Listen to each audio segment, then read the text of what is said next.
All right, boys, folks, welcome in. It is officially Selection Sunday. Well, it's been Selection Sunday. We officially have a bracket. And I would say a rough weekend for the Hawks. I can't say vibes are great, but we'll talk more about it. I don't think the draw is the worst thing in the world. So we're going to talk to the draw. We're going to talk about, rest of the bracket. I'm sure AB's got takes on the bracket. We'll talk Missouri getting to play a home game as a 10 seed. We're not going to start there, but we will talk about it. But if you're new here, subscribe, please. Let me figure out how to I don't know how to tweet this out. It showed up for me. Wait, what do you mean? Like just the automatic one that comes up when we start, how it used to. Oh, wait, here we go. I think I have it. Let's see. Whoa. Okay, hold on. Sorry, this is terrible. You guys can talk while I tweet this out. Well, I saw someone just mention Iowa State has a hell of a draw. I kind of thought that at first. And I do like Houston's draw too. So obviously it would be awesome to see Big 12 teams have success in March/April, aka the Kansas Jayhawks playing in April. No. Boy, could we not be playing? I don't want to start this with negative vibes, but we can Okay. not be playing worse. So we're playing bad. I don't want to start on negative vibes. Let's just start by first taking out how KU's looked the last 3 weeks.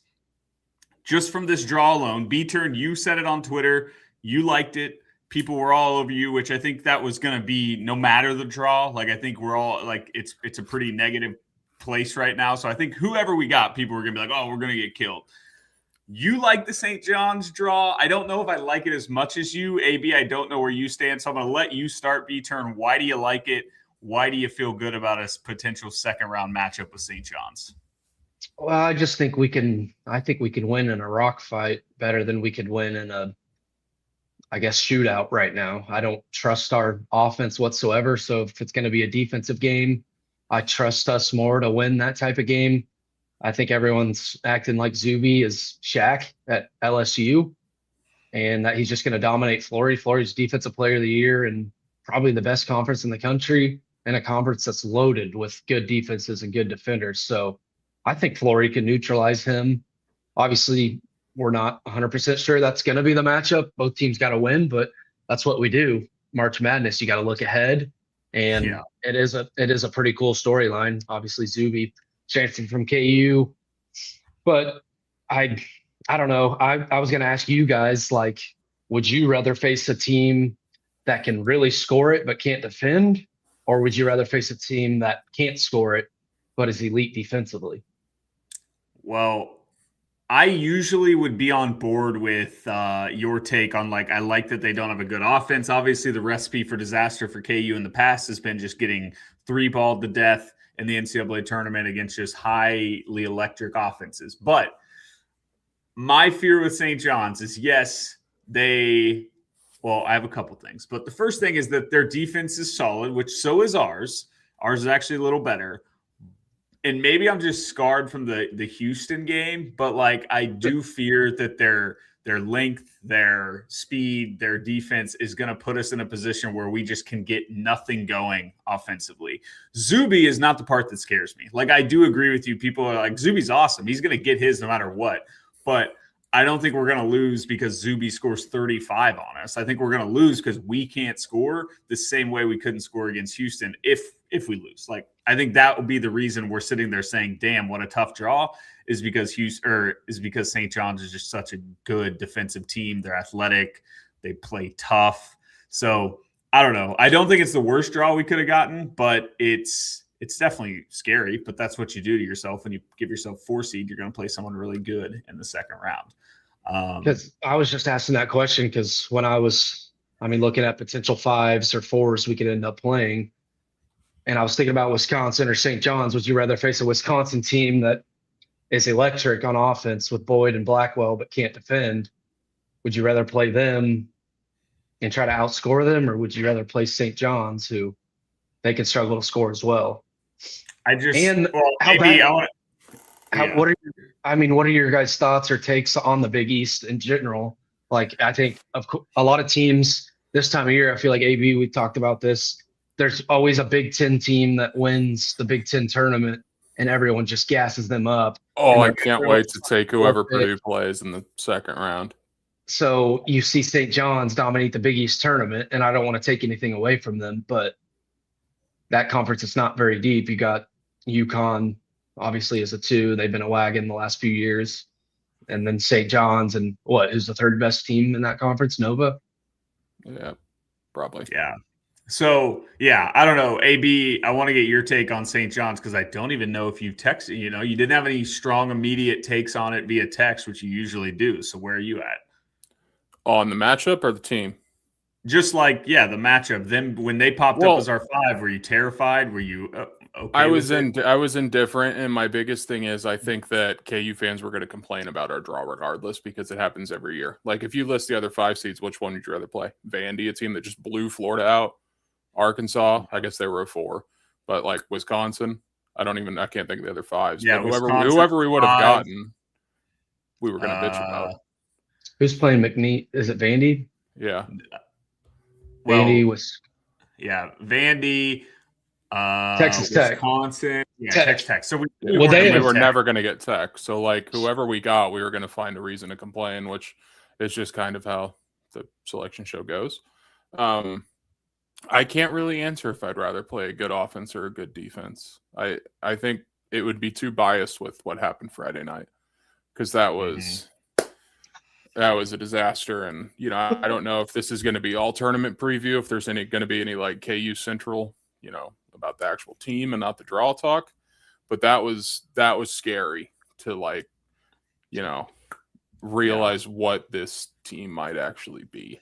But like, and I don't know. I mean, I want to be excited because there are teams, I say this every year, there are way, way, way worse teams than this KU team that end up going on runs and making an Elite 8 or a Final 4. So I'm not going to be here and be out and say it's impossible, but that was a horrifying brand of basketball that we played on Friday night. I turned it off with 12 minutes to go. I don't do that, but like there was no reason for us to watch that one at that point.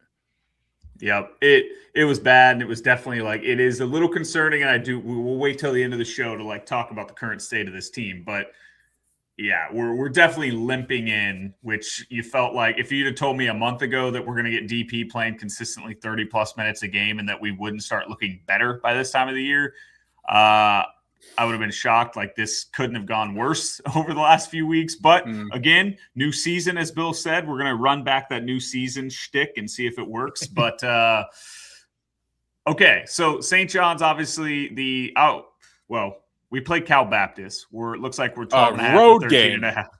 We're playing 90 minutes from their campus, man. 90 minutes.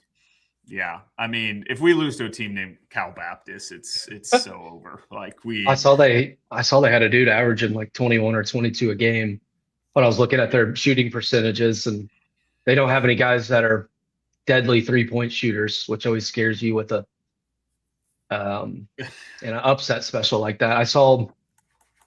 I think we were like 10.5 on a book on DK or something, and we got all the way up to 12.5, and then I saw 14.5 on FanDuel. So yeah, I would say the overall regions, like I just saw the graphic they put up on the selection show. It's the hardest region according to whatever numbers. Yeah, I don't know, man. The South is crazy. Well, yeah, I mean, Florida, maybe it might be tougher up top, but I don't know. That Florida, you brought up the Vandy Florida game, SEC tournament. That region is enticing to me since that could be a potential Sweet 16 matchup. I did not even notice that. Killed them. I have a take on Vandy and Nebraska. They're the 4-5 scheduled to meet up in the round of 32. I can't not picture that game happening. So one of them's getting upset. For the record, I mean, my pick would be Vandy due to it being a 5-12 and the fact they went on a run in their conference tournament. And what about a team that's never won an NCAA tournament game? That would be devastating, man. It really would be. Truly, I mean, they have to. They got to get one. I think Nebraska wins. I do agree. McNeese, like Vandy fits the who are those teams that fit the criteria of like the team that's coming in scorching hot but could easily lay an egg, like last year's St. John's team. St. John's kind of fits that criteria again. Purdue. Iowa a few years ago when everyone picked them to beat us in the Sweet 16. Lost them first, baby. AB was pumped that we got Iowa. Yeah, sure was. Purdue's St. the John's, answer, and they get to play. They might have to play Mizzou in a road game in the round of 32. I still can't believe that they got St. Louis as a 10 seed. St. John's they lost second round to Arkansas last year, right? Yeah. I remember being pumped. They were our 2. Mm-hmm. And Yeah, last year they were definitely like the 2 that we wanted. I just don't see why. I mean, God, they could suffocate us defensively, but I don't see them scoring at will against us. Obviously, we've struggled to guard the 3-point line recently, but they don't have any knockdown shooters. And Zuby's a beast, but we talked about Flory, and I know it's a revenge game for him, but with St. John's, like what does their defense thrive on? As someone that hasn't watched a whole lot of them play this year, like, is it like a Houston where they're in your face and doubling up at the perimeter and just wearing you out? Because if that's the case, then yoicks. But if it's just you can't get penetration, they're going to block everything you bring down low. Yeah, I need to watch them more. Yeah, I don't know. You're talking to a non-ball knower here. I just know that like watching them against UConn was, I mean, they were locked in. Now I think UConn stinks, and the biggest positive to St. John's is definitely that they have not played anybody outside of UConn since like November. And I think they lost against anyone they played this year. And by the way, they played UConn 3 times, lost one of them. And in one of those games, they went, 17 minutes without making a field goal, I think. It was jarring. Hey, can I respond to the guy that called me out 40 for being points. negative in the comments? Where is it? It's toward the top of it. Yeah. I agree. Maybe I have been a KU hater, but what is there to be happy about the last 3 years?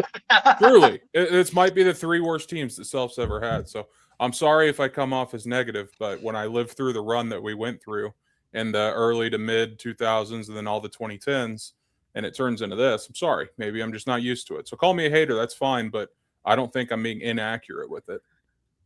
Yeah, and well, I don't know. I mean, everyone's hating. Like the meltdown we saw, which is fair. What happened Friday night in the Big 12 tournament was insane. Like, that's crazy. And it is a little scary to see how like far off we seem to be from the elite teams in college basketball, which sucks. Now, Houston treated us as a joke. Openly. Their players are telling media they really thought TCU would beat us. They had Kelvin calling out DP and pressers earlier this year. Like they treat us as a joke. Which I think is a little weird of Houston because we did beat their ass in Allen Fieldhouse. Like, it wasn't we had like our best player. It's the trend. Allen if you want me to be negative, I don't know. We'll get there. We'll get to where the fear about this team only playing good in Allen Fieldhouse games and against Texas Tech when their best player was hurt. We'll talk about that later. But for now, we're going to pretend that we can make a run. And I will say, if you'd have told me 2 weeks ago Duke's our 1 seed, I'd have been very concerned. Duke did not look good in the ACC tournament. Like, I know they won it, but the ACC is a joke of a conference in my mind. They they survived against Florida State. Florida State had the ball to win that game. And then survived against Virginia, who's pretty good. But again, Virginia, I don't think has played very many good teams. So I'll say this. You get past St. John's, you will absolutely hear this podcast and many other people talking ourselves into beating Duke because we played with them early in the year without DP, and they're now down their starting point guard, right? Is Foster the point guard or is he the 2 guard? Yeah. And Gungba missed the ACC tournament. And I think it's up in the air about NCAA or when he could come back. I want to see what's going on in Rye's head if that ends up being the matchup. If we end up playing Duke. I mean, I don't hate it. Like, obviously they're really freaking good, and I think Flory is a tough matchup for Boozer. Boozer struggles against length. We saw what the dude for Virginia did to him last night. He looked horrible inside. So I don't know. I could definitely talk myself into us beating Duke. I don't think I could have really talked myself into us beating Michigan. I don't know. Was Duke your preferred 1 seed, AB? Probably so. Yeah. I mean, and only because of Foster being out, right? Yeah, the health thing's a concern, I would assume. And I don't know who's going to come back and be healthy, but maybe Florida, I guess, but just because they can struggle from 3. But Yeah. I don't know. If we would have played Arizona, say we beat Houston, I don't know that I would have liked us against Arizona and Kansas City. So why would I like us against Arizona and LA or wherever that region is? Yeah, I think Arizona's really freaking good. They are. They better get there this year. They haven't been to a Final Four since 01. Is that right? 01. Yeah. Oh, Yeah. man. It's a long crazy. time ago. Old future Kansas head coach Tommy Lloyd's got a lot of pressure to make a Final LeBron Four was this like year. 16 years old. Yeah. Okay, How about- so go ahead. Having, if we do end up coming out the first weekend in San Diego, having to go all the way to DC for that regional. That's a crazy trip. I didn't even think about that. Yeah, this is what's so frustrating about the final month of this season, because if we just beat Cincinnati and Arizona State, are we a 3 seed? I legitimately think we're a 3 seed if we win those 2 games. And it's sickening. What games? If we just beat Cincinnati at home, who, by the way, fired their coach. If we beat Arizona State, fired before they came into that game. Who, by the way, basically fired their coach. Those 2 games, double-digit favorites, both those games, I would assume. All we have to do is win those 2 games. We're a 3 seed. That's just brutal to think about the hole this team dug themselves the final 3 weeks of the season. But it is what it is. Playing in DC against Duke will be tough, but it's not like, at least it's not North Carolina against Duke. I feel like every year Duke ends up playing in North Carolina in the tournament. So, were you guys shocked to see Virginia on the 3 line? I don't know. I must think the ACC is worse than it actually is, but I'm so confused. Virginia has 4 losses. Who did they play to only lose 4 games? Where are they at? I think Kellogg was saying he might have them in the Final Four out of that region. Oh, Lord. Yeah. Oh, Lord. I love that. Seth Davis, for the 50th year in a row, picked Kansas to lose before the Sweet 16. That was one that he called out. I love that. Immediately, too. Yeah. Like it was a bold take. Never forget when he confidently picked Penn, and we ran all the way to the Final Four. 16 seed. I was about to bring that up when Penn had, by the way, game of the year, Penn versus Yale this morning. Hope you guys watched it. Yale's coach should be fired for the way they defended that last play. Hey, shout out to Fran McCaffrey, though. Yeah. James's boy. Stud. I wonder what that spread would be. St. John's KU. I think I saw they were plus 25 on KenPom. We were like plus 24. I know we were like one. Yeah, plus 24. They're plus 25. Maybe 1 or 2 points. I think Torvik's site is like down. What a disaster. Tough. I didn't really think about us moving to the 5 line, but it felt like our majority of our fan base thought we would drop down to the 5 line today. Well, dude, CBS had us at a 5. Lenardi had us at a 5. CBS had Vanderbilt on the 2 line. Dude, they've been bad this year. They're bad. They got to hire Jerry Palm back, because whatever team they have doing it is just that's your guy. They're out of the loop. I'm pretty convinced you just can't trust. And really, I don't think Lenardi did very good with the seeding either. I think he's good at predicting the teams and sucks at the seed lines. But I don't know. To me, 5 versus 4 didn't matter that much, other than the 12 seed. Like Northern Iowa, I think would have been a tough draw for us, not just because of the history, but because they defend. I don't know. They defend, and I'm trying to think who the other 12. McNeese obviously would have scared the living shit out of all of us. Who else is on that 12 line? So I do think the 4 line was good to get. Akron would have been kind of scary, I think, as a 12. And then you High said Point. It too.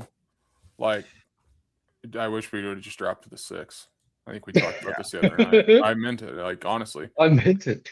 Yeah. Dude, well, I'm not kidding. Like the 6 seed, let's see, who was it? Oh yeah, BYU.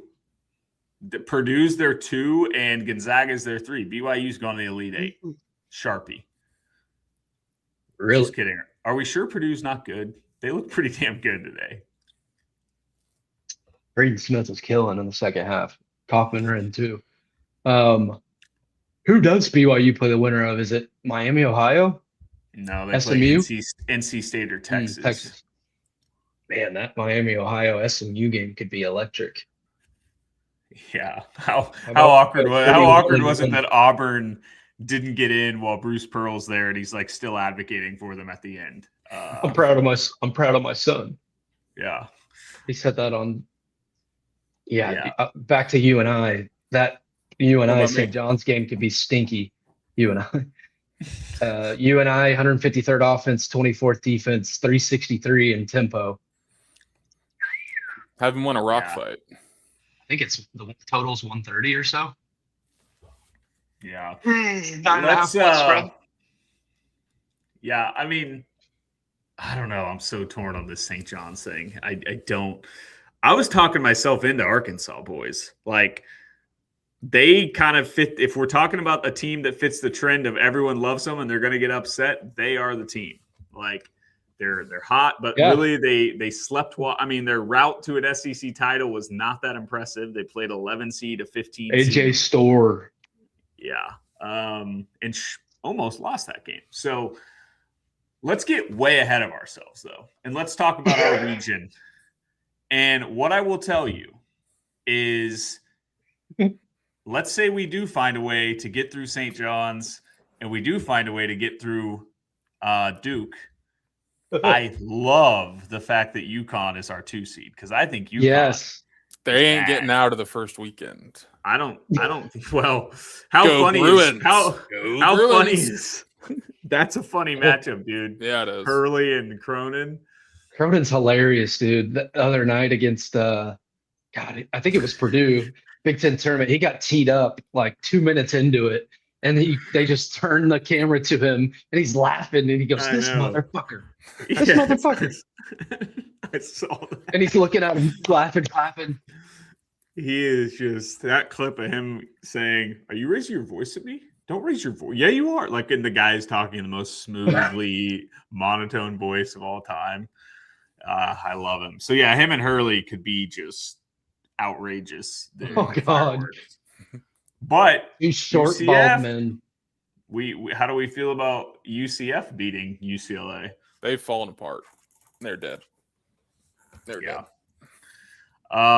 What about January, February? Izzo, they are the 3 seed. AB, how far do you have them going?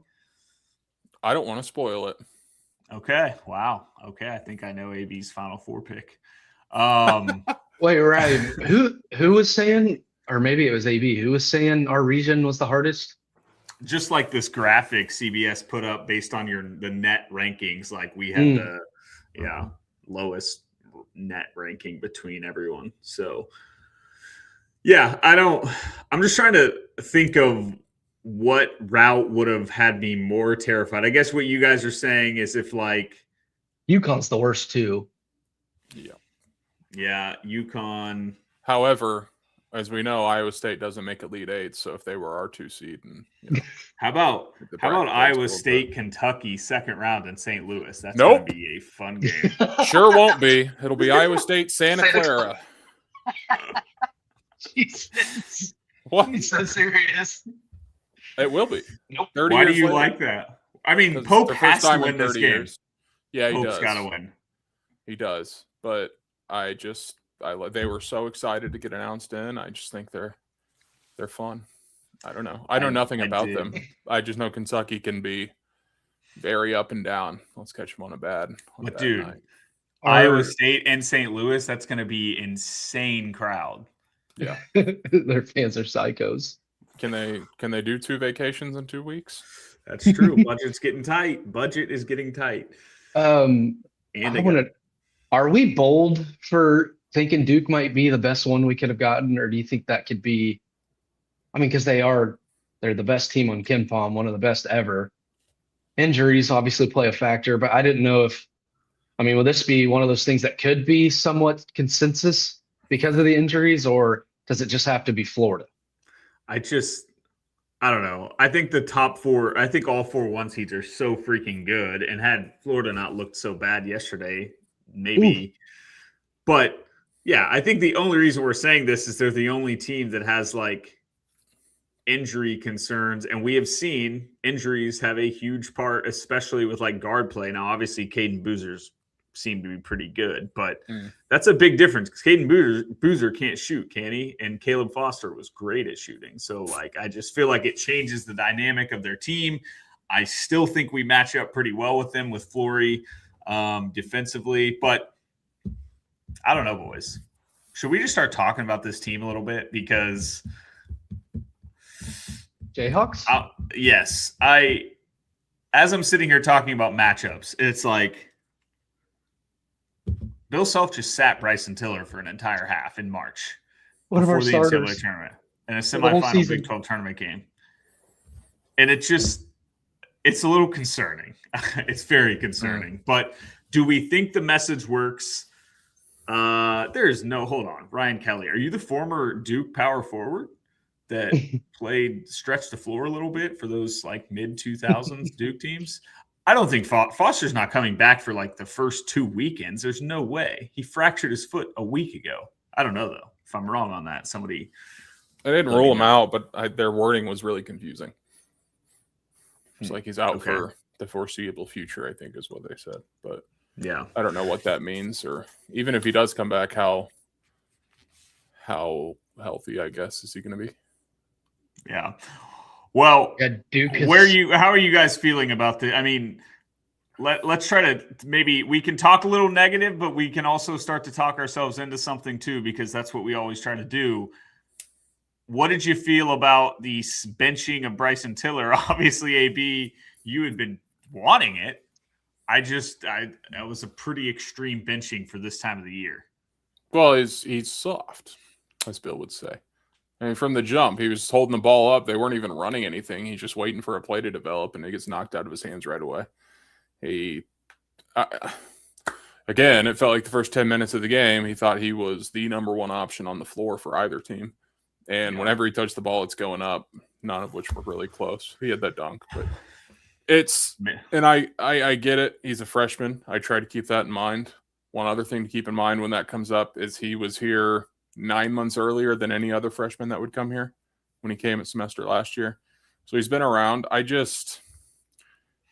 don't know. I've said before that I like the idea of him and the size and the build, and like in the future, 10 years ago, he'd be the perfect guy to build up for a year or two, and then he comes out as a sophomore or junior and he's an All-American. But that's just not how the sport works anymore, unfortunately. But yeah, I still think that's a very real path for him. Like the Morris twins had times where their freshman year they were soft and wouldn't dunk, and they were just like so. But yeah, but the question comes around: does he stick around? Is he a Kansas guy through and through? Which he might be, but with the portal, I don't know. Yeah, if he's getting benched in mid-March, that might lead some questions to where he's going to decide to play. And that's kind of what I'm asking is like, do we think this benching did anything for Bryson Tiller? Will it spark anything, or is he just already calling his agent saying, "Yeah, let's find somewhere else next year"? That pissed me off. Like, I don't know. B-Turn, what did you think of the benching? Too aggressive for March, or is it like maybe the last ditch effort that had to happen? I think way too aggressive. I think it's insane that he didn't at least get a little bit of run in the second half, considering who your options are coming off the bench. It'd be different if this team was deep and they had a bunch of studs coming off the bench that could play, but we don't have that. And yeah, he hasn't been good lately, but to be honest, who has been on this team? Like, obviously you have big nights from certain guys. I guess the K-State game you can maybe count. I think everyone went off against them. But outside of that, I mean, you've had some really tough nights for Trey. Melvin was 1 for 14 against Houston. He's starting to cool off, at least for shooting percentage wise. I think Flory struggled offensively for a little bit now. And DP has had some awful shooting nights. Yeah.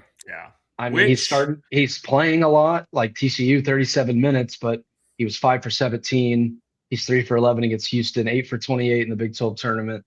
And the only good shooting night I can think from him in a long time is K-State, 10 for 15. And I think before that, really maybe taking threes that game. I think before that, maybe Oklahoma State where he sat early in the second half, but he cooked the first half. So, man, our offense is really struggling, and I don't know where you guys stand because obviously, as KU fans, there's no moral victories, but making the second weekend, I'd be thrilled. I hate saying that, but we've only done it once since 2018, and the way this team's playing, I just don't have any expectations at all. I don't expect more than my expectation would be beat Cal Baptist. Like I'm sitting here saying St. John's is a good draw because I'm just looking at the bracket as a whole, but I'm not sitting here saying we're going to beat them. I feel like people might have that twisted, but I think it would have been between Wisconsin or St. John's for me as a 5 because you're not getting Tech. And I will just take the team that might struggle to score 2. But I think, you got to set your over under for wins in the tournament at 1.5, and you're probably going to be a dog in the second round. For sure, going to be a dog if you play St. John's. Yeah. No, I agree. It's hard to feel good about any draw with this team right now, but I do think,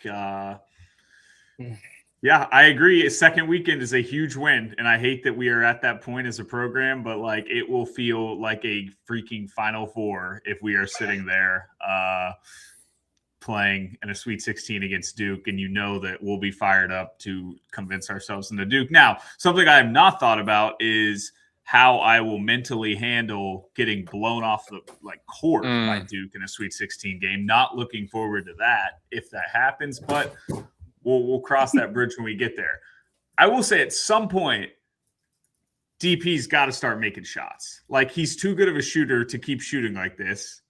The other thing, Melvin Council, the way he shot in Kansas City, no chance he continues to shoot that poorly. So is there any sense of maybe we got the worst of the worst out of the way, and if we can just go out, make shots against Cal Baptist, you start to feel like things are coming back, get your confidence back, and then you play against. That's why St. John scares me, man. I feel like they're gonna disrupt our offense and just gonna be ugly. Oh, they will. But, yeah. So I don't know. Is there any point of okay, we needed AB, you talked about wanting us to maybe rest a little bit. You didn't want to go full force in the Big 12 tournament. Any positives to take away? Meaning not positives, but will the shooting trend start to turn back towards positive with DP and Melvin? I mean, I feel like they could, but I also feel like I've been asking for that from DP for a couple weeks now, just almost expecting a massive DP game to just happen. I feel like every star freshman always has that 35 or 40 point performance, and we just haven't really. I mean, he's been on pace for him and then didn't finish it out. So maybe, I guess. I thought we were kind of turning a corner with Trey shooting wise, and I'm hoping that didn't happen too early because this past weekend didn't really. Maybe he did on Thursday. I can't really remember how. He hit one big late. Yeah, and a big transition 3 late. But Houston, I don't know. I mean, Houston's defense is elite. That's what they're known for. So I'm trying not to get too worked up over that. But I mean, you look at any stat, man. It's not just that game, and it's not just this year, which makes you, question what the offensive peak is of this roster or program. Yeah, some of their worst performances all year have come in the last month or so. Mm-hmm. Need to be peaking going into this tournament, and they are doing the complete opposite. That is even TCU. TCU they shot 38% Thursday. The offense looked good against a non-sub 100 team that's at Allen Fieldhouse. I mean, probably basically take out the K-State game. Yeah. Yeah, but no, I agree. It's so bad. And what I was trying to think of, I was searching for any spin zone I could come up with today, and I was looking backwards, okay, if you look back on KU teams that have maybe, because we've had really good KU teams lose that were going in with tons of momentum into the NCAA tournament, obviously, which is just what happens when you're a 1 seed every year. But I can't think of a KU team that limped into the NCAA tournament and made it out of the first weekend. I think, let's see. Well, obviously last year we were limping in. Had no shot of making it out of the first weekend. Year before, we were like being dragged in to that tournament. 2018 or not 2018, 2021, we just got booted from the Big 12 tournament because somebody tested for COVID. So I don't know, maybe that one's a weird one, but that team got blown out in the second round. I don't know. Like, I don't think we've ever just like flipped a switch when we got to March after struggling the final 2 weeks going into the season. And that's what really scares me. Maybe 09, but I don't know how they finished the end of the regular. They won the Big 12, but they lost to Baylor early in the Big 12 tournament. But yeah, they lost. They didn't lose that. They didn't lose a ton of games that year, did they? No, and I would say like going into that Baylor quarterfinal game, they were playing fine. Yeah, 2012 lost in the semis of the Big 12 tournament, but they were obviously playing good heading into March, I would say, outside of that game, and they lost to a really good Baylor team. What about Bill's first year? What was that? They lose to Oklahoma State that year in the Big 12 tournament? I think at Kemper, I think. Yeah. And they were a 4. Were they a 3 or a 4 that year? They were a 4, but they got, bracket broke for them. They got 9 seed UAB in the Sweet 16. And they got 1,000. Yeah. So yeah. I don't know. That's what I was trying to think through. And I cannot remember a time where the fan base was this down on a team and all of a sudden the switch just flipped and they turned it around. Like there's always some momentum, I feel like, with self teams that end up making a run in the tournament. So that's what's made this hard for me to like get really amped up. But at the end of the day, you still have Darren Peterson. You never know what could happen. But we've essentially turned Darren Peterson into Elijah Johnson, which is not a slouch. That's not a shot at Elijah Johnson, but like, I don't know. Watching Arkansas use Acuff versus how we use Darren Peterson drives me insane. Man, our offense stinks. It all comes back to that. And it's just getting worse and worse as the year goes on. That's the most concerning part. Like they've had a month now of DP playing pretty much full time, and they've gone backwards. And that's what I'd say. Like AB, I texted you or whoever this the other day. Like Matt Norlander called Bill out. And, they were having like a friendly conversation, but he was like, "Bill, I was a little shocked to see you're outside the top 50 on KenPom for the last 3 years." And Bill said like, "Well, yeah, and the last 2 years we just had some pieces that didn't really fit well together," which was, obvious. He's meaning like we had a couple guys that just couldn't stretch the floor, and then we had, just they all didn't fit together. And he's like, "Now this team, obviously if we would have had DP all year, like if we had DP playing like we thought he would be playing, I can assure you this would be a top 50 offense."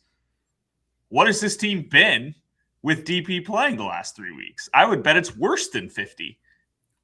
Like, has to be. I can find that right now. Thank God, the Cincy game, at Arizona State, at Arizona. What else am I missing? TCU At Iowa State was awful. Yeah, TCU was just rough. Now, while you look that up, AB, if you want to, is there anything? I guess the problem is we lost to the bad teams we played too. But like, is there any sort of positive spin of like the Big 12 is just an absolute gauntlet, and now you get to like take a little breather and you're not playing against, instead you're going to play a potential St. John's team who hasn't played a top 25 team outside of UConn essentially all season. So like, yeah, we played the toughest schedule in the country. Non-con was crazy, and then Big 12 was just out of control. So I don't know. Yeah, maybe you get a Big East team that is hot, but they haven't played anyone. And then the ACC, we talked about them too. If we do end up facing Duke, maybe Duke will have tough second round matchup against the pesky Jamie Dixons. I was going to ask you guys about that. Ryan's trying to think of any scenario of Duke losing before Sweet 16. TCU's pesty, man. TCU would definitely beat us Pesty. in the Sweet 16, by the way, which would be hilarious. How about the Cole vibes are up in the comments. Rosario, this is March. I mean, a little. It It feels a carried little us in the late. second half It Friday night. feels a little late. What, Andy? Guys, Oh boy. starting the day we played Cincy, which is when DP's been full time. Oh no. We are 63rd overall on Torvik. Oh, overall. Oh god. Overall, our offense Oh, we're fucked. ranks 140th. Mm, Oh, mm. no. But that is what I'm okay. I'm being That too negative, actually- though. Too negative. Sorry. That actually makes me feel almost better because that's so bad that there's no way we continue to play that bad. The Arizona State game and that Houston game are those almost like outliers? Like, there's no way we're that bad offensively. I mean, That's crazy. we scored 68 at home against Cincy. Good defense. Got worked at Iowa State. Great defense. Since he does have a good defense. And we're lucky I'm just to gonna get go an for. NIT I'm gonna invite. go. There's I'm not gonna much go- to be excited about. Look at the last comment. You said we were Holy 141st. 140th offensively since February 21st. Yeah. So here's the teams right around that on Ken Palm for the whole year. Wright State, Sure. NCAA tournament team. Don't sleep on Wright State. Come Northern on. Colorado, Mm. Navy, Hey. Sports Troops, Troy, another NCAA tournament team. Mhm. Mhm. Robert Morris, Hey. Penn State is 138. We've Woo! been worse offensively than Penn State was all year. Nittany Lions. Studs. My God, that's actually shocking. Because when you were like building that up, my guess was I was thinking it was gonna be like 90. 140 is crazy, but it does make sense. The Arizona State game was so bad, and obviously Houston. I mean, Guys, we we might went be the worst offense in the field since that date. 7 of 34 from 2-point range on Friday night. Like, it's funny. Like, it's honestly pretty funny. It is. Dude, It's the start so of the second frustrating. half. It is so frustrating because I would have talked myself into this team making a run pretty much if this last final week, these last 2 weeks go just slightly differently. Like we would have had to have been really bad for me to not talk myself into a Final Four or like at least making like a Sweet 16 or Elite 8. Well, And they did as bad as they could have done to talk me out of it. It sucks. it Yeah, does.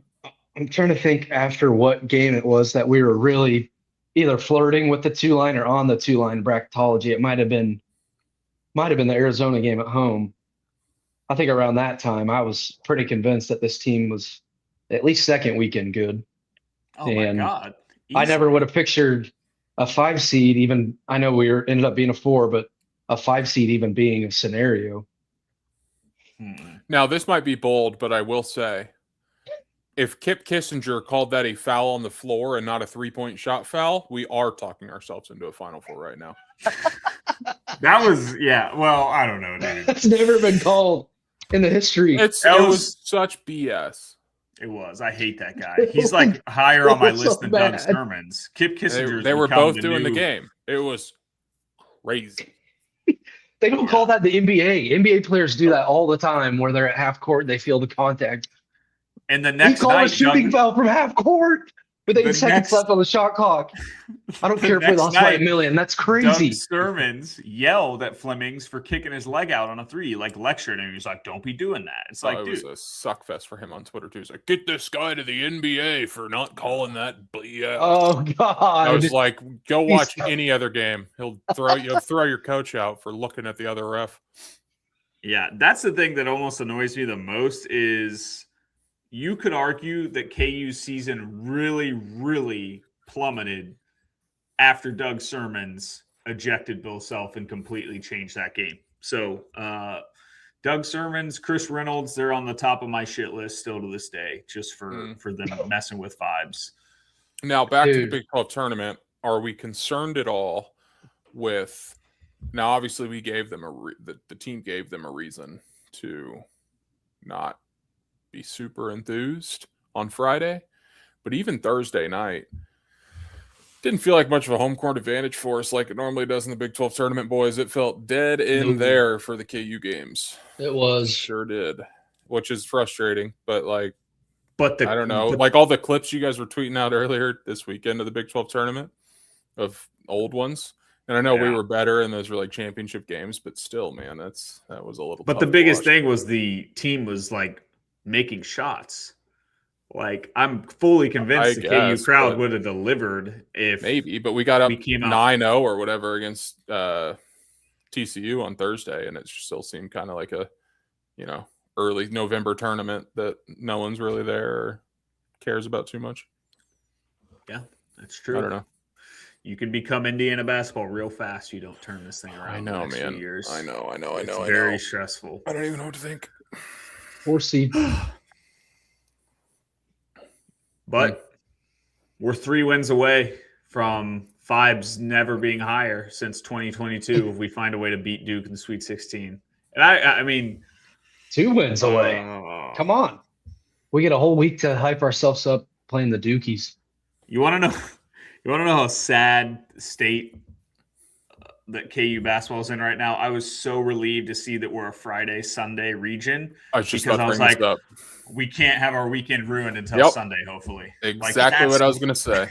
And I'll do you one better. We're in San Diego, so if we do win our first Friday game, our Sunday game is probably going to be pretty late in the day. So we're going to be able to see most of the tournament without being upset that we got bounced early, if that were to happen. That's a huge relief. Yeah. Did we play – was Gonzaga on a Sunday? Yep. Oh. No, maybe. No. Gonzaga and Arkansas, I think, were both Saturdays. Gonzaga was fucked because we played at like 9 p.m. on Thursday, and then we rolled into like the 2:30 game on Saturday. That was stupid. Do we have tip times yet? I don't know. I love when all the journalists fire off tip times like they had it first. I'm addicted to it. It's the best. As if it just wasn't an email. Tip times! Oh, we got them? Yeah, the first game, Thursday, 11:15 in Buffalo, New York. The South Florida Bulls against the Louisville Cardinals. Wasn't Louisville the first game last year? I'm going to call my shot and say they were. I don't know what it is about Louisville. The Jayhawks, oh God, 1 p.m. on Thursday. Or excuse me, on Friday. Okay. Ooh, Kevin Harlan, Robbie Hummel, Stan Van Gundy. Take that. Remember how much money did Stan Van Gundy have on Virginia against Furman that year? He was sick. Let's see. So what is the most fun hour of the day for Thursday? This terrible podcasting here as I read through the list. That's okay. I don't know. That opening slate, Vanderbilt McNeese is going to be fun. Louisville, South Florida will be fun. By the way, Syracuse not hiring Jerry McNamara is insane. Stunned me. I don't even know if it's the right or wrong move. I just figured it was a lock that he was. It just made too much sense. Did this South Florida guy agree to round one? I think they hired him, but I don't know if he gets to. Does he stick around? I'm sure. Yeah, I don't know. North Carolina, VCU. I think VCU is beating them. Which, by the way, you want to talk about somebody turning into Indiana basketball? Like, how irrelevant has North Carolina been? And obviously they made it to a national title game in 2022, but outside of that, I would be irate if Hubert Davis was our coach the way that they've been the last 3 years. Well, just wait a few years. We're not talking coaches on this episode. I want to ask, what are the odds that Tiller doesn't start on Friday? 0. No, 0. I think like this was a full-on statement, and we'll see if it works. I think now Bill's committed to him, like he's going to have to play him. But I don't know. Do we think – I saw a lot of people in the chat talking about Cole Rosario, and obviously he looked solid against Houston. Do we We've think gotten to we that. actually see a scenario where Cole gets more minutes? I will say no. I just don't see Bill Self changing his ways this late in the year. he just showed us over the weekend. It's still El Marco and Jamari, 2 guards off the bench. Woo! Studs. And we go from there. Which I think we Pretty kind of good. talked about last episode. Like, that's probably going to be the case. You don't really see Bill change up his rotation in March, but then again, you don't really see him bench guys in March, so who knows? But It was just to bring back the Jaden Dawson quote on senior night. What a funny line from Mr. Bill. What did he say? He said, "This guy's gonna win us a game this year. I guarantee it." And then in TCU, as we are firing clank after clank, now Marco Jackson ended up being very important in that game. Mm-hmm. Jaden Dawson doesn't see the floor in a game where we look awful. And then against Houston, we go 10 minutes without making a field goal. That's when Jaden Dawson finally gets in the game. He's gonna win us a game. He's gonna win us a game. It better be Cal Baptist because Jaden Dawson won't play another minute after this Cal Baptist game. Not only is he gonna win us a game, but he guarantees it. Hey. Yeah, and Nick Schwert in our group text, like his point was perfect. Bill just didn't know what to say about Jaden Dawson, like during his speech. It was like, it was just like, yeah, this guy's gonna win us a game. Like that was just spur of the moment. I'm sure Dawson was like, oh, must have been playing good in practice this week. I earned it. And now it's like, no. Get him excited. Yeah. Yeah, I agree, AB. And me and you, all three of us, I think, have always agreed. Like, Bill Self doesn't change his ways much. Now, I guess you could argue he did start playing Remy Martin more, but I don't think anyone on our bench is Remy Martin. I did see, though, and AB, I'd actually be curious, your take, because you have been as frustrated with Tiller as anyone. I kept seeing things like Tiller can't play, Tiller can't start. Who do we want to start? Like, that's the problem. Yep. We have no bench. Dude. Come on. Paul is an adorable backup center, but the second that guy plays meaningful minutes, this fan base will eat him alive. Like, Paul and Bia can't play big minutes with this program for a while. Why does Tiller stink so bad offensively? I don't know. It's just I swear that dude has like a vendetta against Darren Peterson. Like he will pump fake the DP and then go into a triple spin move fade away as DP sits there ready to load and fire for a 3. It's just they don't even run any offense, man. They just don't. They just run the little weave up top, but they don't get to the basket at all. They're like 5 feet behind the 3-point line, moving backwards every time. And then DP gets blitzed by two guys. Yeah, and the shot selection is consistently awful. Yeah, it's just, I don't know, dude. God, Melvin couldn't get it over the front rim Friday night. No. I think he missed like 8 floaters short and 8 threes short. And it's like there is an element of this is what happens when you don't have a bench. Like Melvin Council has played 40 minutes a game pretty much. Just got to be gassed. The way he plays, the style he plays. I think he's fine, but it just sucks that. Dude, we used to bring Sharon Collins off the bench. We used to bring T-Rob off the bench. We used to bring Cole Aldridge off the bench in the Final Four. And look who we're bringing in these games. Like, it just sucks. And I don't even want to blame the era because you got Del Orso for Arizona going for like 25 the other night off the bench. It's just like, yeah, it's frustrating. They bring him and Awaka. Awaka comes in off the bench and gets 15 boards a game. Yeah. Marco and Jamari. Can I be a hater real quick? Like, I think Miami, Ohio. Well, I guess they could beat SMU, but I think they're going to get 7.5 point spread. I think they're going to get the doors blown off them. I think they're the worst team to ever make the NCAA tournament at large. That's just facts. Their strength of schedule is 362, dude. I cannot get over that. They didn't play a quad one team. It comes to a point though where you just keep winning. That says something.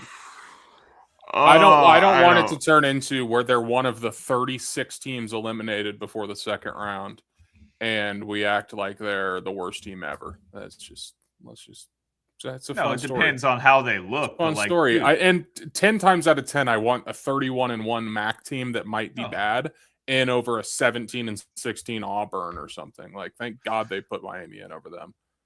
yeah, no, I agree. What they did was, I actually think the selection committee did pretty good this year, other than Missouri getting a home game. Well, They're gonna win it all now.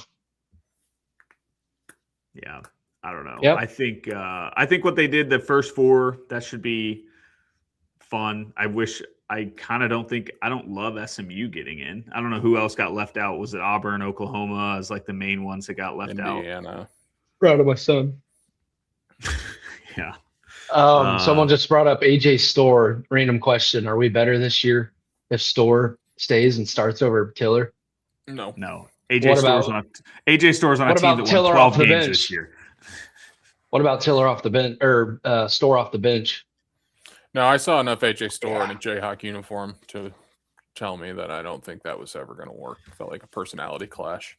Yeah, AJ Store's not built to play for Bill Self. Our I don't really think offense he's built to play for sucks. Chris Beard, which might be why they won 15 games this year. So, yeah, no, We were out that on close AJ to a Store. Vandy versus Ole Miss SEC championship game. God, Okay, I'm gonna ask another question. How worried are we about the outlook of our offense going forward if Bill sticks around? no, I don't want to Yes. get too deep into future Bill Just talk, because you look at the last 2 years and everyone's like, which it was warranted. The piece, even Bill keeps saying it, pieces didn't fit. You had DeJuan, KJ, our podcast every week talking about we got to get those. It's an issue with those three playing together. They're gone. It's a whole new starting five. And you get a guy that's labeled a generational scorer, Darren Peterson, one of the best guard scorers to ever come out. He looks like shit. Our offense is nearly as bad as last year's. Like nothing has changed. No innovation on the offense, same sets. And like just the offense getting worse throughout the year just tells me that they are so easy to game plan, prepare for. Yeah, exactly. And I think that's why I think people think I'm super negative about Jock Vaughn, but I think part of the reason, and this isn't totally Jock Vaughn, but wow, this guy brings up I was literally transitioning to this, but like, I thought maybe you'd start to see Jock Vaughn bring some innovation, bring some more like NBA style sets to this team. I thought we'd be seeing DP used in awesome ways. And obviously they've been limited to what they could do because of his availability, but like, Jock Vaughn has not really like blown me away at all. And I know assistants is most of their work's done behind the scenes, not during the game, but behind the scenes where you practice and you get more innovative sets and you look differently offensively. We look the exact same. We run the same stuff. And I think every Big 12 team has figured it out. Is the head man just a bit of stubborn boy? Is that what's going on here? Like, surely Jock has more creative things that he could theoretically bring to the table here, but like how much freedom is he given to implement that stuff? How much, ability is he given to run it enough in practice so that self-trusts it in a game environment and then calls it? Because they just run around in circles. I don't know. Yeah. But whatever it is, it's frustrating to watch. And people can call us haters all we want, but it's 3 straight years of it. And also, I'm sorry, but if you're the head coach / GM of the program, you can't really complain about the roster not being a good fit. Like, you're the one putting it together. So yeah, we could all tell it was a bad fit. You're the like, one that chose to run it back the next year. Yeah. Like, you had 1 year. Right. It's one thing to have it be bad 1 year and then to be like, you know what? We're going to run that back and we're going to plug AJ Store into it, who also can't shoot. So I don't know. Those were his guys, man. He went to bat for them all the time. It sucks because I really want to talk myself into this team. And I think the only positive thing you can talk yourself into at this point is like Flory is an elite defender. You have the 1 or number 2 pick.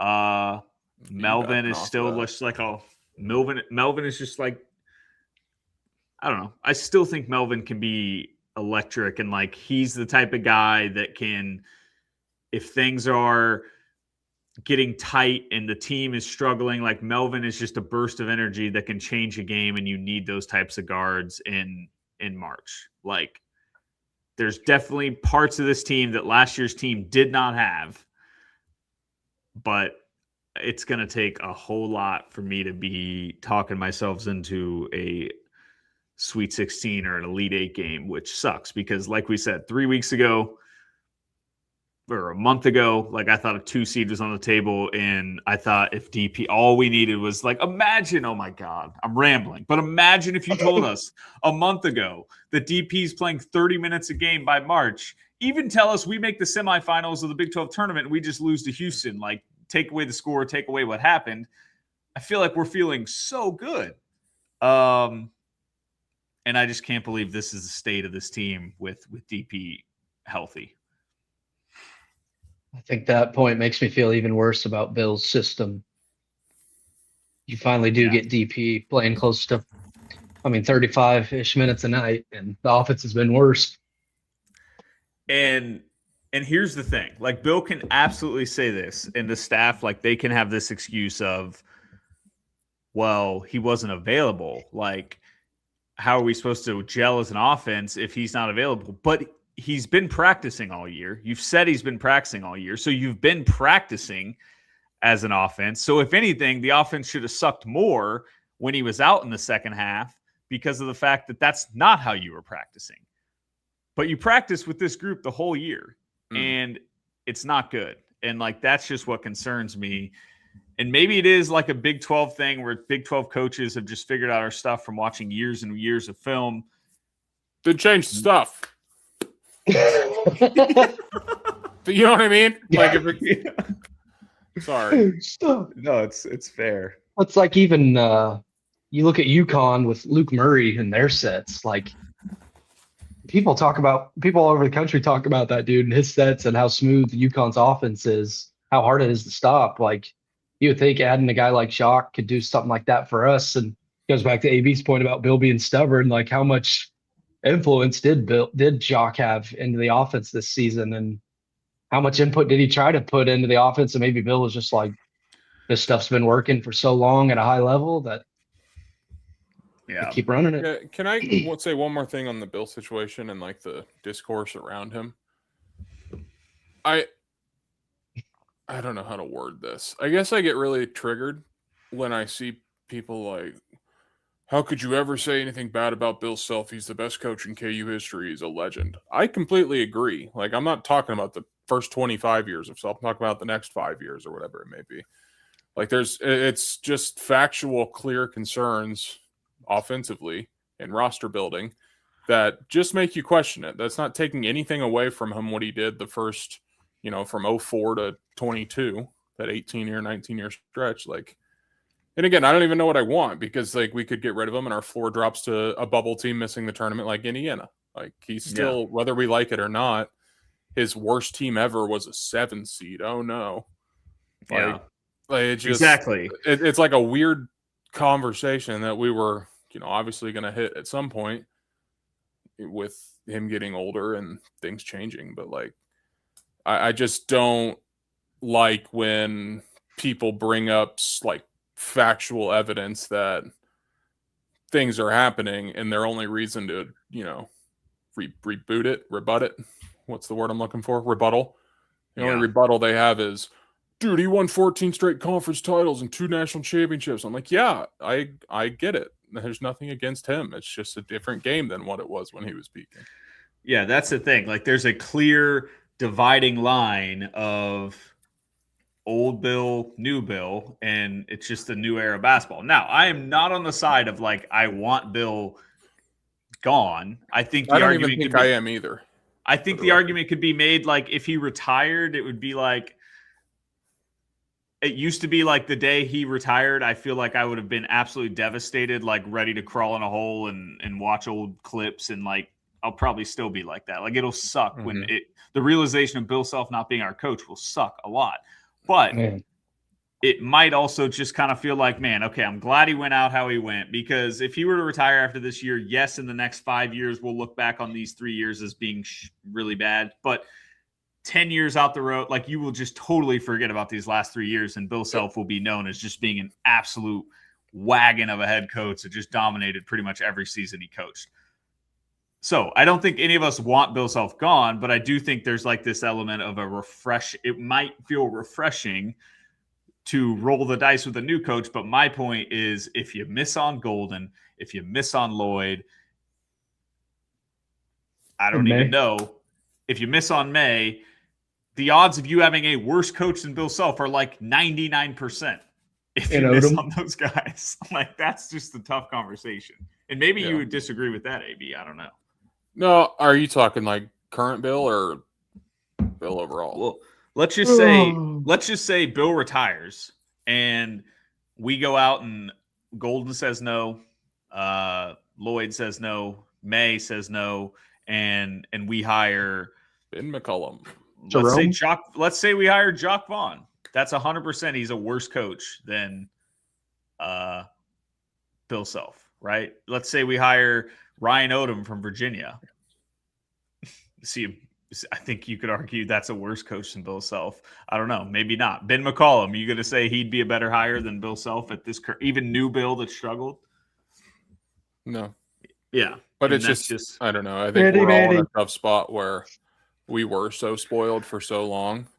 And that was an outlier of great teams and programs. Obviously, it wasn't a natty every year, and there were some upsetting losses in March, but no one's ever going to win 14 Power 5 conference championships ever again, 14 in a row. Like, that's such an insane run. What's your favorite? I will say, I mean, this ACC being a joke it is with what Shire's got going at Duke. Just kidding. North Carolina will be good again. That's the thing. He's got North Carolina that will certainly not be content with Hubert Davis much longer. Someone commented and said it's crazy to think that this team gave Arizona and Iowa State their first losses. This team didn't. The arena they played in did. That's what I was about to say. We need to do like a 2-hour podcast on how elite Allen is. I mean, you just see Arizona this weekend and how nasty and how deep they are. That team came into Allen without Darren, and Melvin was 4 for 21. Trey made one shot, his breakaway dunk, and they beat Arizona. I know. That building's not fair. No, it's not. And to think we're just one of 2 teams to beat Arizona is hilarious. I will say I did think this comment was interesting. So, AB, you brought up if Kip Kissinger doesn't make the game all about him Friday night, and that foul is not called, and we lose that game 67-60,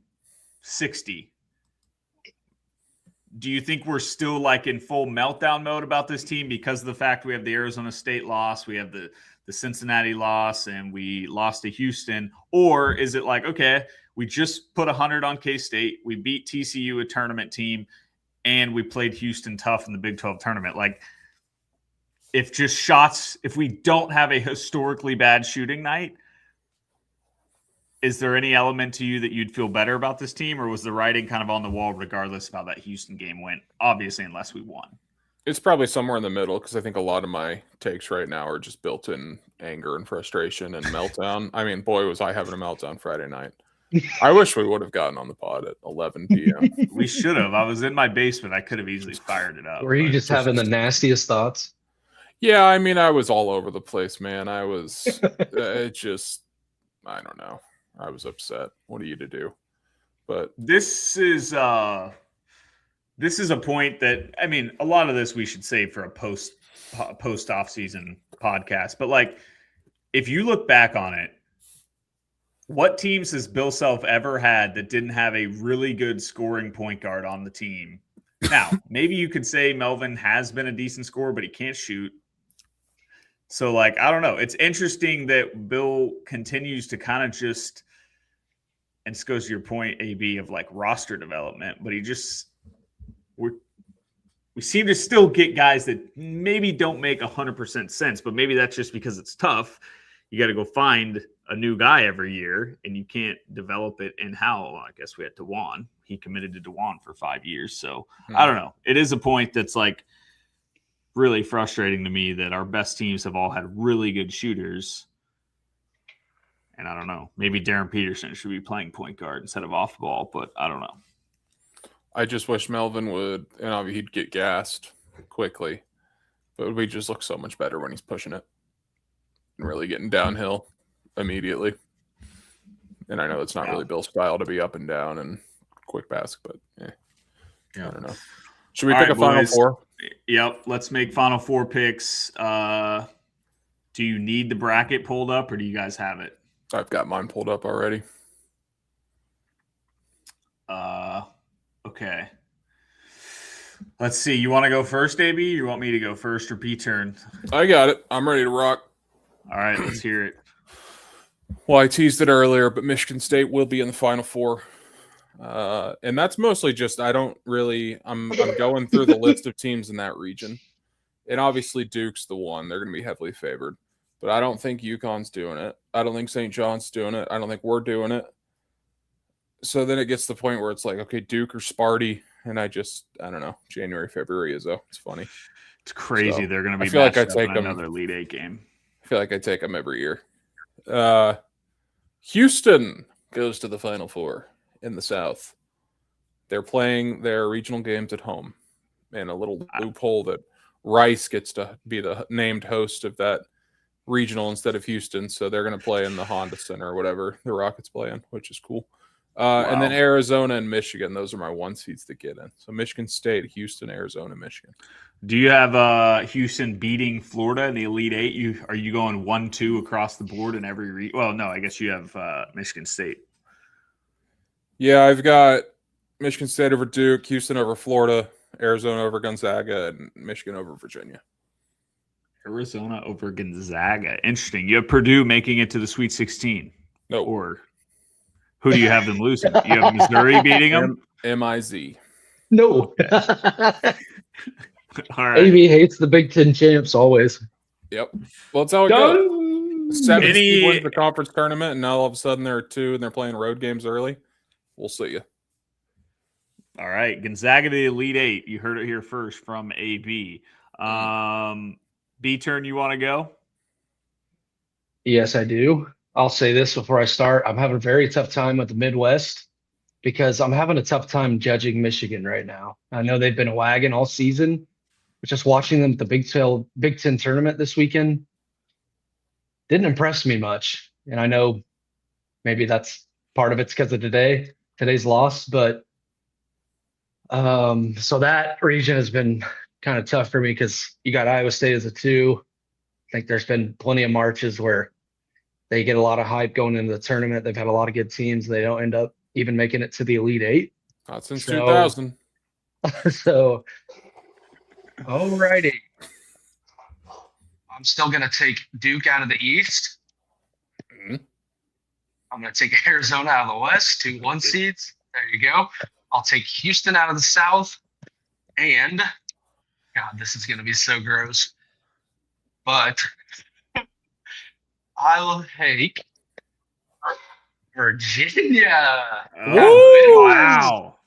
That's disgusting. I just don't know who to take, and I don't want to have more than 2 1 seeds. Man, could Tennessee be a sleeper? No. Out of that region? As a guy that has picked Tennessee to make a run every year in his bracket since 2013, no, Tennessee is not a sleeper. Why not? I'll say this, though, boys. The Cyclones looked good as hell in Kansas City, and I know it's Kansas City, but they get St. You're not falling into this. But they get St. Louis and Chicago. They will have the crowd, and Michigan will have a good crowd in Chicago, obviously. But well, to your point, if it's Kentucky, Iowa State in the second round, who has more fans? Because I would bet that Kentucky does. I don't know. I think Iowa State. Dude, this is Iowa State's best shot at a Final Four in a long time. If their crowd is going to show out. And Kentucky fans hate Mark Pope. And I mean, they'll still travel really well. But I don't think – I guess to your point, I think it'll be a 50-50 crowd because Kentucky is absurd the way they travel. But I don't know. I still think Iowa State just is the way better team and wins that game. It's not going to happen anyway, so – Is there any element of you guys that like obviously Alabama? I'm not impressed with Alabama at all. But if you were Michigan, would you be kind of scared of Alabama just because the way they play? Yeah, Oh, yeah. any given night. Yeah. And I don't know anything about this team other than they have a bald head coach and they keep winning a ton of games but they just lost. But St. Louis, I'd be a little scared of them if I were Michigan. That's all I have on that. I have nothing to back that up. Okay. Is there any region you guys look at and maybe see some chaos? Or any sleepers like 12, 13 seeds that could make some sort of run, make the second weekend? Well, I do think like Akron playing a banged up Texas Tech team. And then you have like Alabama, which I know I just made the point that Alabama could make a run, but also Alabama is so sketchy. I feel like I could see, I think Akron plays super high tempo offense, right? I don't know, but Who? I could see Akron beating Tech and Alabama. Could see that happening. Yeah, Akron, they're 32 tempo. I mean, 29-5, 54th offense. I think the East gets pretty chaotic, for being honest. Really? Yeah. Yeah, I mean, we've talked about us for the last 48 hours, to be fair. Like, we could lose Friday or we could, go to the second weekend. We don't know. But St. John's losing to Northern Iowa wouldn't surprise me. I think UCLA gets the second weekend as a 7 seed. I think South Florida's got a shot against Louisville. Yeah, I don't know. I just think it could get spicy. And Ohio State, they ended up not winning, but they just hung tight with Michigan. So that's true. Yeah. And I think TCU's shown that they could be one of the better teams on any given night. They can lose to New Orleans, or they could go into Allen Fieldhouse and be up 15 with 2 minutes to go.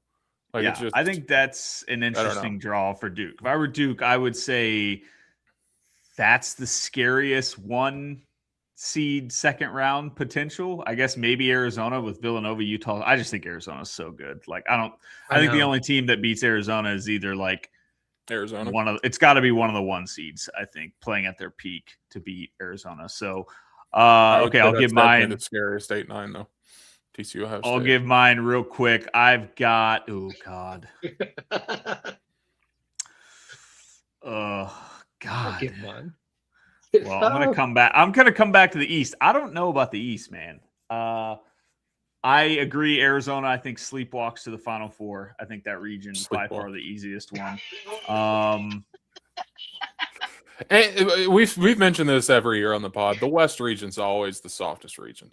Yes, it's so weird. But you do have those. I'm not saying Wisconsin's Final Four good, but you have the high-powered offenses with Wisconsin and Arkansas. What? Wisconsin loses the high point. Sharpie. High Well, point's that's Anthony. electric. I just looked up Final Four odds per region. Oh, no. This always ruins my night, man. It's so bad. I don't want to know it. We'll start in the East region. The Duke Blue Devils -135. UConn 6-1. Sparty 7-1. St. John's 9-1. Louisville 13-1. We suck. The Jayhawks are 15-1. Oh my God, man. What a disaster. We were right, AB. We were right. The 6th seed was the better play. That 8-game winning streak in the middle of the season cost us everything. It was such a waste. All for nothing. Yep. That's unbelievable. Wait, what were our odds? 6. Yeah, because they get to play, like, going through St. John's and Duke is way harder than going through UConn, Michigan State, and whoever. I don't know. That's unbelievable, dude. You just killed Rye. I knew it was going to be bad. I did not think we would be worse than Louisville. Holy smokes. Can you read other region odds? Yeah, let's hear them. What do you guys want to hear? Right before I pick my Final Four. I haven't announced it yet, so this is great. Sorry. In the Midwest, Michigan's -130. Iowa State +245. Virginia 11-1. Tennessee 13. Tech 17. Bama 22. Wow, the third team being 11-1. Yeah. I view it as a 2-horse race. Might be some value. The South, the only region in which the 1 seed is not minus money. Florida's Wow. plus 165, Houston's plus 250, Illinois is 310, Vandy 11-1, Nebraska 11-1, St. Mary's 35. Illini, but you being 3-1. In the West, Arizona minus 120, Purdue plus 360, Gonzaga 5-1, Arkansas 11-1, Wisconsin 15-1, BYU 60-1. Now I get it. Saunders hurt, but I do think that region's a bit soft, and it's like you go in and you beat Gonzaga, who I know I have in the Elite Eight, but you beat Gonzaga. Your 2 seed is Purdue, who I already said I'm low on. And if you get to a 1-game situation and you have clearly the best player on the court, unless you're the Big 12 coaches voting on this against Arizona, who knows? I don't think it happens, but if you were to straight up ask me who's got a better shot of making a Final Four, KU or BYU, I would not think that it would be 15-1 to 60-1 difference between those two teams. Yeah, that is insane. God, I don't know. Unfortunately, with the East, I still think it's going to be Duke, which sucks. Yeah, but... so they're the juiciest to make it. Mm-hmm. Never forget when we were minus $1 million in 2020. I booked flights to the Final Four in the middle of a pandemic. I thought I got a steal of a lifetime.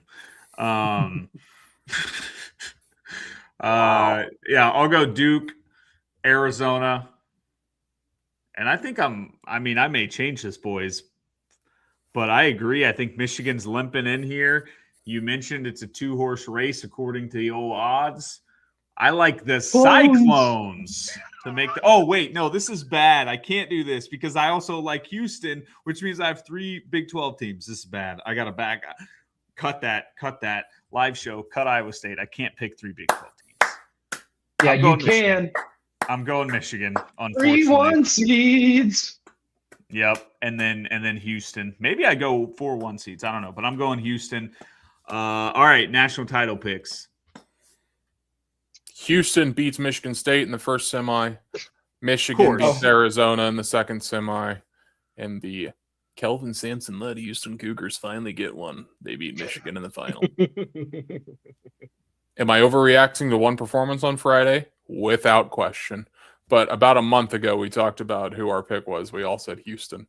Yep. So I'm going to stick with it. I think they had a little down spell, and they're going to be back up to peaking at the right time. They're just a pain in the ass to play. So yeah, and I think giving them a lottery pick point guard is and again, the fact they get to play in Houston, they play OKC in Houston the first 2 weekends. I like them to get out of that region a lot. Arizona, Houston national title game. Thomas Lloyd cuts down the nets. Hey. Arizona in a Big 12 championship rematch wins the national title. See, I did like Arizona over Michigan, but I couldn't have a Big 12 title game. I just couldn't see. Come on, man. I think we're gonna get Duke Houston Final Four rematch. Ryan's gonna pick Duke to win this thing, isn't he?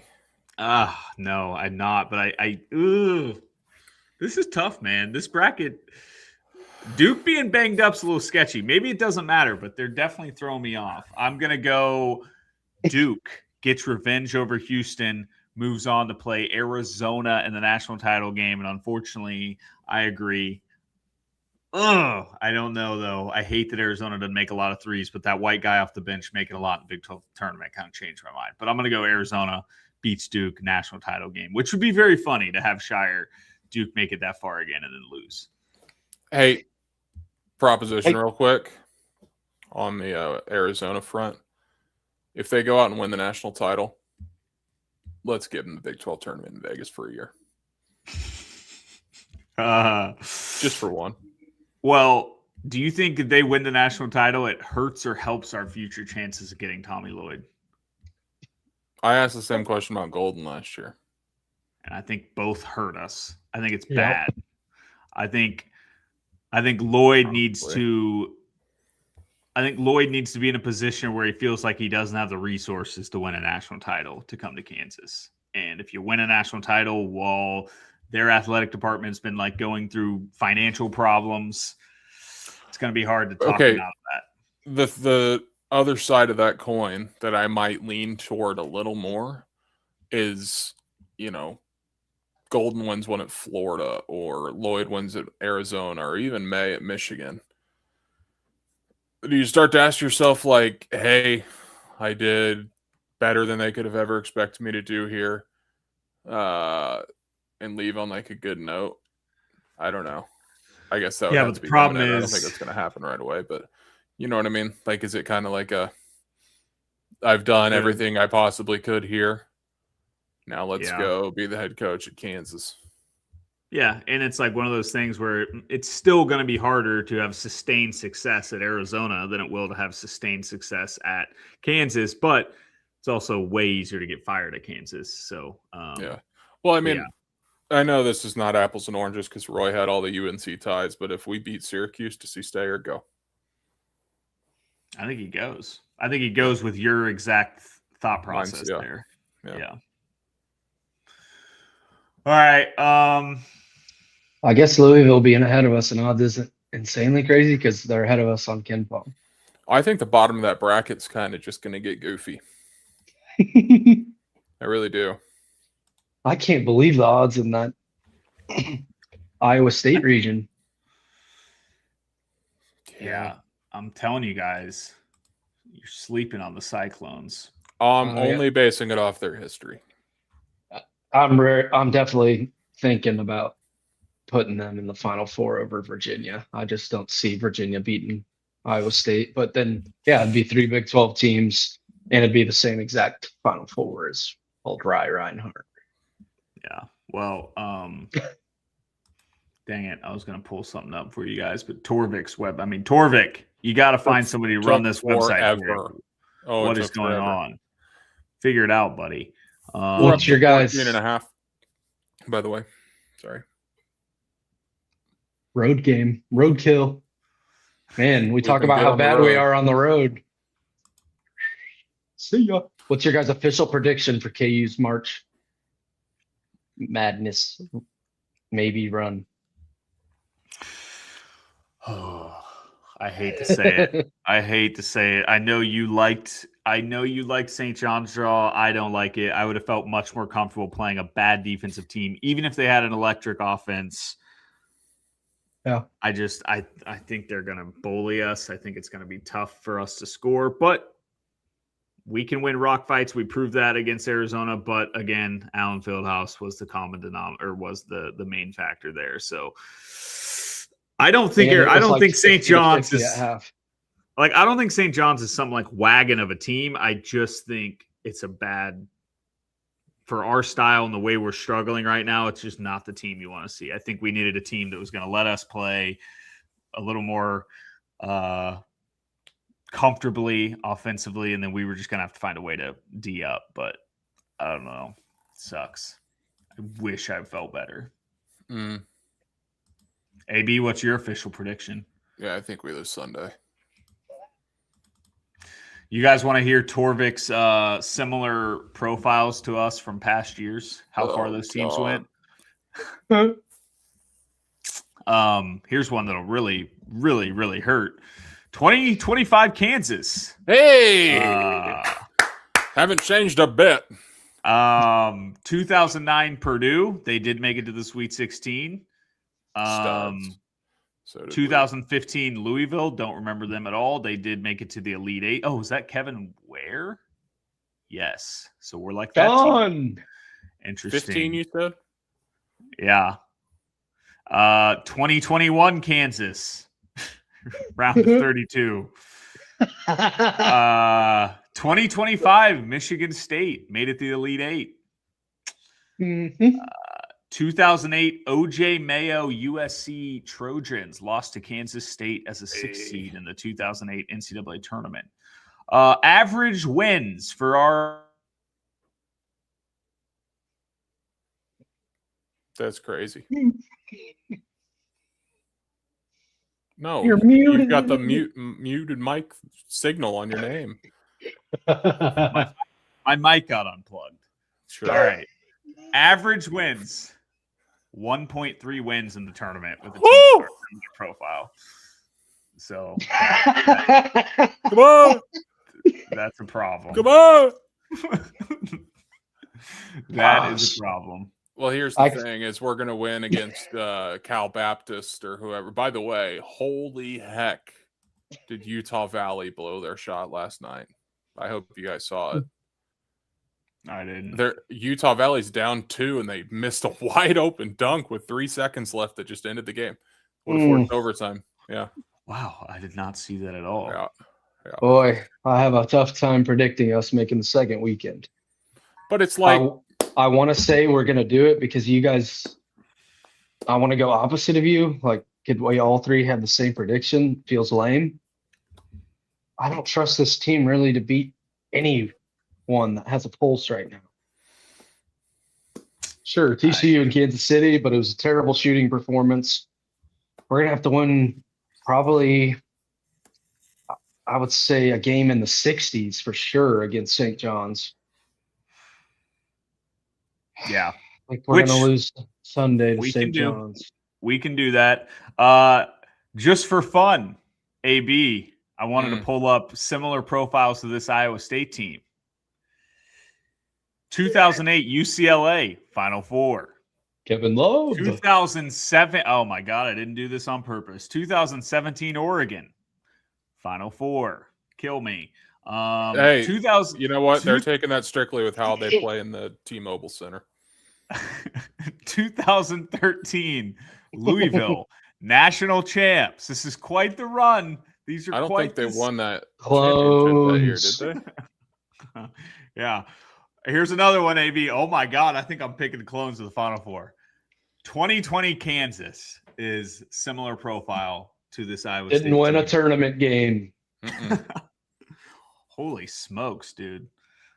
I like them out of that region. But I don't know what it is with Michigan right now, but I just don't feel great about them. Hey, can I give you one stat? Iowa State basketball program. Been to the Final Four once, and it was in 1944. Wait, I didn't know they made it. Yeah, remember who they lose to? They lost to a hilarious team in the national title game. Cal Baptist? Or no, it was. I think maybe Cal Baptist was in that Final Four. There was some hilarious team in that Final Four. Would you guys be? How shocked would you be if we lost Friday? I mean, obviously, very, very shocked. Iowa State lost to the Utah Redskins at the time. Canceled. 40 to 31. And Utah went on to beat Dartmouth in overtime in the final, 42 to 40. Go Dartmouth. Dartmouth, that was the team. Yeah. Yeah, I was gonna, just to make us really depressed, I'm gonna pull up Kentucky's comps, or not Kentucky's, Duke's comparisons, and see how easily they're gonna win this national title game. Let's see. 2012 Kentucky. 20. What was that other year? 2015. Isn't Duke by far the best KenPom team like ever as of now? Yeah, but I saw something the other day that made me like rethink how all that works. That's based on the average of this year, like your overall KenPom score. So I think the theory is the bottom of college basketball is getting worse and worse. They were higher last year. So like I think that's why the last few years we've seen some numbers up in the upper 30s and 40s even, just because teams at the top are so much better than the. Oh boy. Oh boy. First 2011 VCU. 2025 Duke, obviously. 2015 Kentucky. Oh boy. 2020 Kansas. 2010 Duke. 2014 Arizona. Was that like the Aaron Gordon team that lost in the Elite Eight to Wisconsin? I think so. 2019 Kentucky, not that impressive. 2024 Duke, 2008 Kansas. Oh boy. Okay. Did I already say that? Yeah, they're cutting them down. Yeah, this team, man. I hate it, but I think it. AB, I guess we finished this show with, can you picture it? And you picked who to win the national title? Houston? Houston. So, you can I picture sure Kelvin up picture there. that. Yep.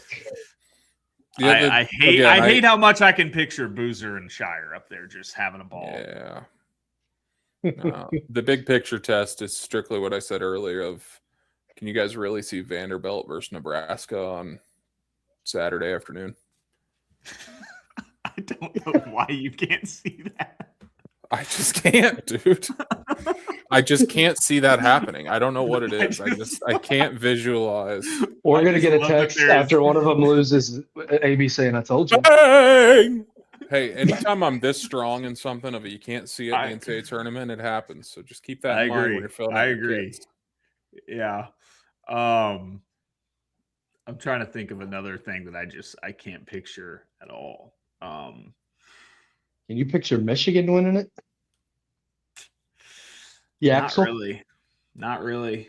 I can't. I think the only 3 teams I really picture winning it are Duke, Arizona, and Houston.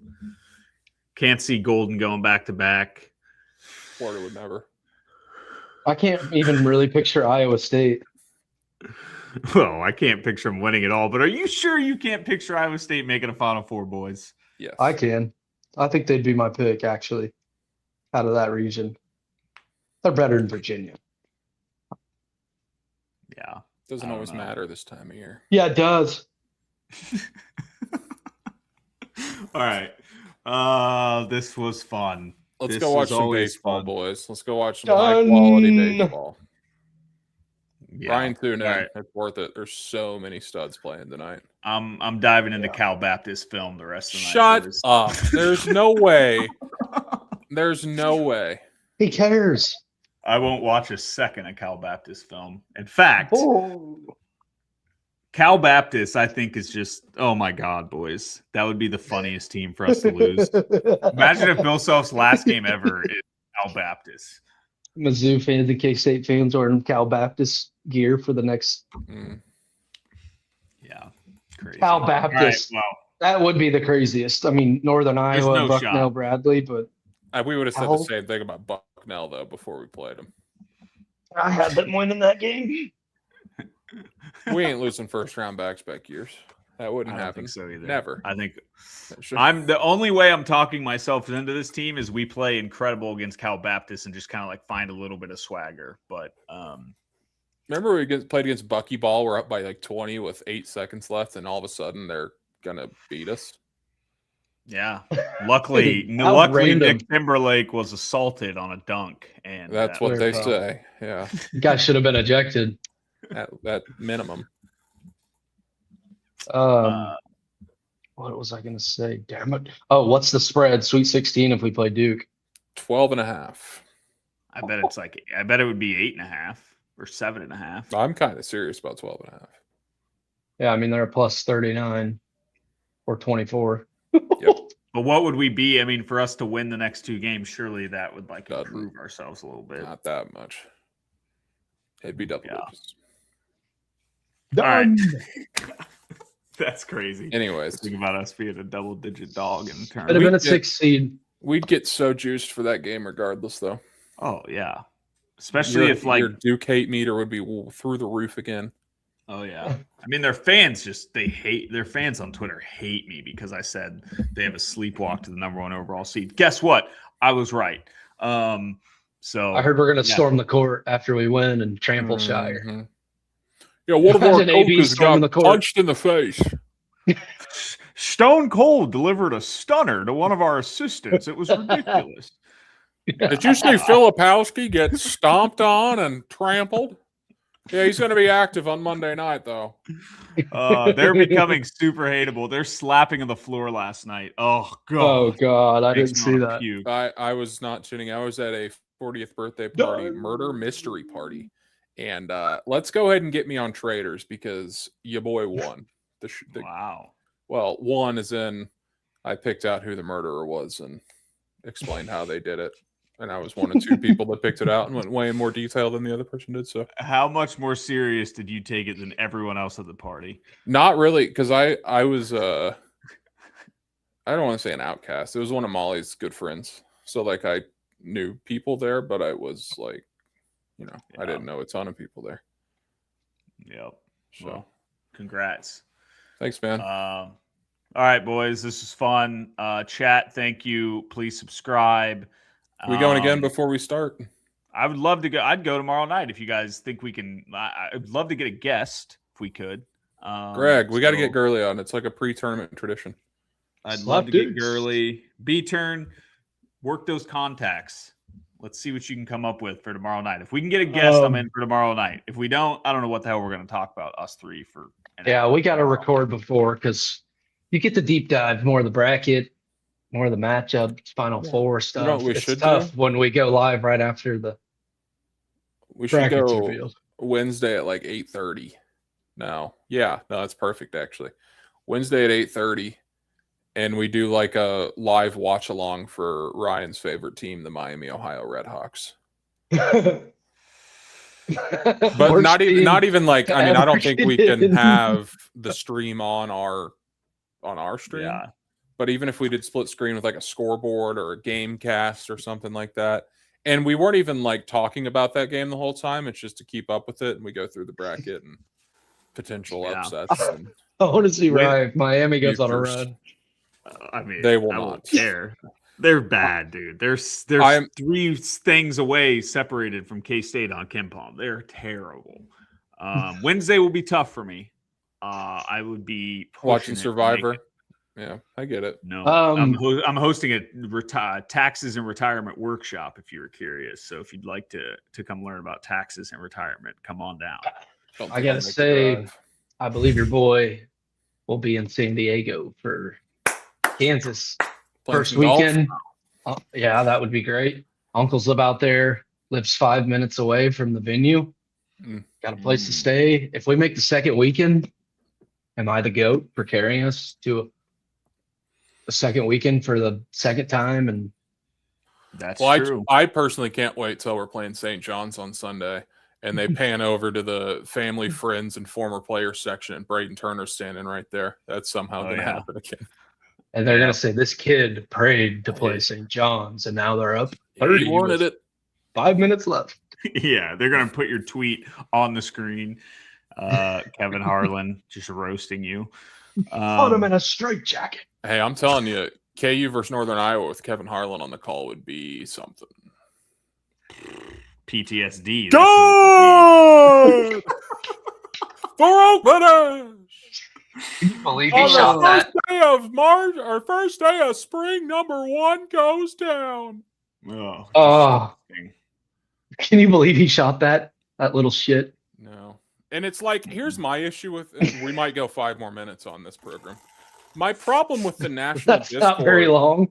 My problem with the discourse with Northern Iowa, just as a whole, is no one ever brings up the fact they beat Texas on a half-court buzzer beater in 2016. No one ever brings that one up.